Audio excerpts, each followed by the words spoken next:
ఆంధ్రప్రదేశ్ రాష్ట్ర వ్యాప్తంగా ఉన్న లక్షలాది మంది ప్రభుత్వ ఉద్యోగులకు, ఉపాధ్యాయులకు మరియు విశ్రాంత పెన్షనర్లకు ఒక అత్యంత ఇంపార్టెంట్ అప్డేట్ అయితే వచ్చిందండి.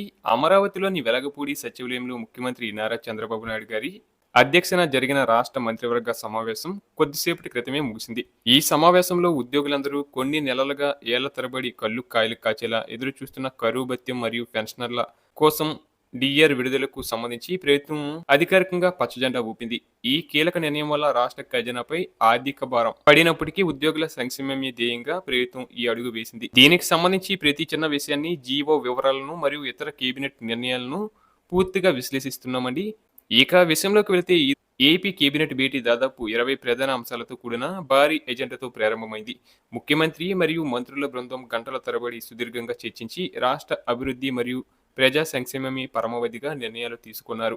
ఇందులో అతి ముఖ్యమైనది అమరావతి రాజధాని పునర్నిర్మాణం. రాజధాని ప్రాంతంలో ఆగిపోయిన పనులను యుద్ధ ప్రాతిపదికన పూర్తి చేయడానికి మౌలిక సదుపాయాల కల్పన కోసం నబార్డ్ సంస్థ సుమారు 7,387 కోట్ల రూపాయలు భారీ రుణ సేకరణకు కేబినెట్ గ్రీన్ సిగ్నల్ ఇచ్చింది. అమరావతిని ప్రపంచ స్థాయి అత్యున్నత నగరంగా తీర్చిదిద్దే క్రమంలో ఇదొక మైలురాయి లాంటి నిర్ణయం అని మనం చెప్పుకోవచ్చు. దీనివల్ల రాష్ట్ర రాజధాని కళ మళ్ళీ సంతరించుకోబోతుంది. ఇక ఉద్యోగుల విషయానికి వస్తే ఇది నిజంగా పండగ లాంటి వార్త. గత ప్రభుత్వం కాలం నుంచి పెండింగ్‌లో ఉన్న డీఏ పెంపును అమలు చేయడానికి ఆర్థిక శాఖ పంపిన ప్రతిపాదనలకు కేబినెట్ క్లియరెన్స్ ఇచ్చింది. దీనివల్ల వేలాది మంది ఉద్యోగుల జీతాలు పెరగడమే కాకుండా వారి కుటుంబాల్లో ఆర్థిక భరోసా లభిస్తుంది.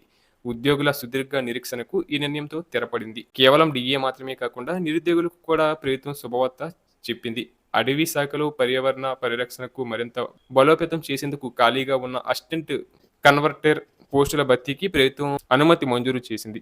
ఇది ఉద్యోగాల కోసం ఎదురుచూస్తున్న యువతకు ఒక గొప్ప అవకాశం. అలాగే పాలనా పరంగా కూడా ప్రభుత్వం కొన్ని కీలక మార్పులు చేసింది. గతంలో కొన్ని గ్రామ మరియు వార్డు సచివాలయాల పేర్లు మార్పుపై కేబినెట్ ఒక నిర్ణయం తీసుకుంది. దీనికి సంబంధించి త్వరలో ఒక ఆర్డినెన్స్ కూడా రాబోతున్నట్లు తెలుస్తుంది. అలాగే సచివాలయ వ్యవస్థను మరింత పటిష్టం చేసి ప్రభుత్వ సేవలను ప్రజల ఇంటి వద్దకి మరింత పారదర్శకంగా చేర్చడమే దీని ప్రధాన ఉద్దేశం. డీఏ విడుదల నిర్ణయం పట్ల ఏపీ ఎన్జీఓ సంఘాలు, ఉపాధ్యాయ సంఘాలు మరియు ఇతర రెవెన్యూ సంఘాల నేతలు తమ హర్షాన్ని వ్యక్తం చేస్తూ ప్రభుత్వానికి ధన్యవాదాలు తెలుపుతున్నారు. రాష్ట్ర పునర్నిర్మాణం మరియు ప్రజాహితమే ఊపిరిగా ఏపీ సర్కార్ ముందుకు సాగుతుందని ఈ నిర్ణయాల ద్వారా స్పష్టమవుతుంది.